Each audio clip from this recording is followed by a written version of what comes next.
నేను లేచాం అలాగా. ఇంకా అసలే అప్పుడే వంటలు మొదలైపోయాయి. ఏం చేస్తున్నావు మ్యాగ ఈరోజు? కొత్తిమీర పచ్చడి. గట్టి చెప్పా వినబట్లేదు. కొత్తిమీర పచ్చడి. ఇగో ఎండుమిరపకాయలు, పచ్చిమిరపకాయలు, ఎల్లుల్లిపాయలు, పక్కన టమాటాలు. కొత్తిమీర బయట ఉంది, నానబెట్టాను వాటర్లో, ఎందుకంటే అందులో వేసుకుంటుంది కదా. చూపిస్తాను ఆగండి. ఇది కొత్తిమీర వాటర్లో నానబెట్టుకుంటే అందులో ఇసుకేమైనా ఉంటే బేగ వదిలిపోద్ది. ఒక 2 సార్లు బాగా కడుక్కుంటాం నానక.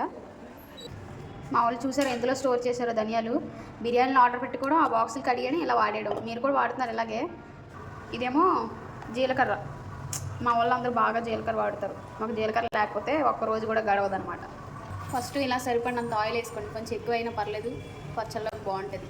ఇందుకే మీకు ఏం చేస్తున్నాను చెప్పలేదు కదా. కొత్తిమీర పచ్చడి మామూలుగా ఉంటుంది మనతోటి.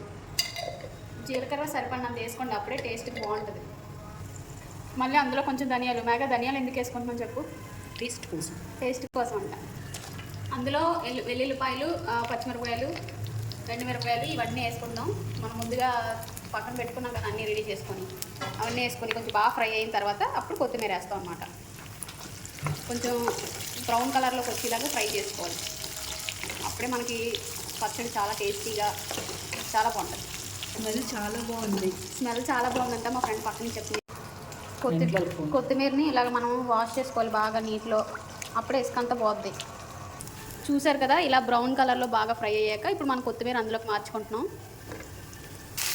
చిలకట్లు ఆడేస్తున్నాయి మామూలుగా. మేము ఇందులోనే కరివేపాకులు కూడా కలిపేసాం. వాళ్ళు అన్నీ కలిపేసేస్తారనమాట. ఇప్పుడు కొత్తిమీర ఉంది కదా, అందులో వాటర్ అంతా లాగేసాక అప్పుడు మనం టమాటాలు వేసుకుంటాం. టమాటాలు వేసుకుంటే కూడా మనకి రుచికి చాలా బాగుంటుంది.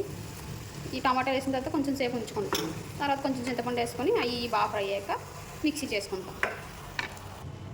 చింతపండు ఈ పచ్చళ్ళు వేసుకుంటే కొంచెం పులుపులుగా బాగుంటుంది కొత్తిమీర పచ్చళ్ళు. దానికన్నా ముందు మనం ఏం చేసుకోవాలంటే, ఇక్కడ చూస్తున్నారు కదా ఇవన్నీ, మళ్ళీ మీకు చూపిస్తాను. ఈ పిక్కలు ఇవన్నీ ఉంటాయి. ఇవన్నీ ఉంటే మిక్సీలో వేసుకుంటే మనకి అది ఇవన్నీ నలిగిపోయి చేదు వచ్చేస్తుంది. మిక్సీ బ్లేడ్లు కూడా ఇరిగిపోతాయి. సో ఇవన్నీ మనం సపరేట్ చేసుకొని చక్కగా మనకి ఎంత సరిపోతుందో అంత చింతపండు తీసుకుంటాం అనమాట. నాకు ఎందుకు సాల్ట్ వేస్తున్నావు పైన?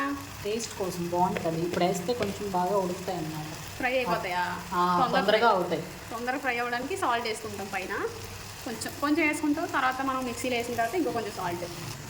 ఇప్పుడు అవన్నీ ఎగిపోయిన తర్వాత మా ఫ్రెండ్ నన్ను పిలవకుండా చింతపండు వేసింది. గబుక్కుని పరిగెట్టి వచ్చాను వీడియో తీయడం కోసం. చింతపండు వేసింది. కొంచెం బాగా అది ఫ్రై అయిపోతే అది కూడా అందులో ఇంకిపోతే తీసి చల్లారాక మిక్సీలో వేసి గ్రైండ్ చేసినప్పుడు ఎలా వస్తుందో మీకు చూపిస్తాను. ఓకేనా? ఈ వాటర్ అంతా వెళ్ళిపోయిన వరకు ఉంచాలి కదా? అవును, ఈ వాటర్ అంతా ఇంకిపోయే వరకు ఉంచాలి. అప్పుడు చింతపండు అది కనబడుతుంది. అది కనబడదు, అది అందులో కలిసిపోద్ది. ఆల్రెడీ గంగాజలంలో కలిసిపోయింది. ఎప్పుడు కనబడుతుంది.